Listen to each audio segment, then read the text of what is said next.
Hello everyone, welcome to the 7th chapter of WPS Word. In this section, we're going to learn how to generate and update content quickly.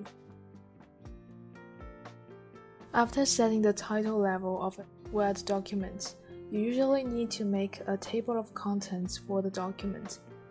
Put the cursor at the beginning of the text, click Session tab, and then click the drop-down button of the table. Select the table style and click to insert the table into the document.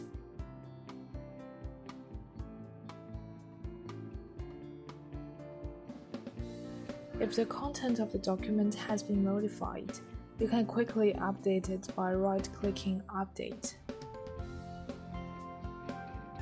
After setting, right-click to delete the content control.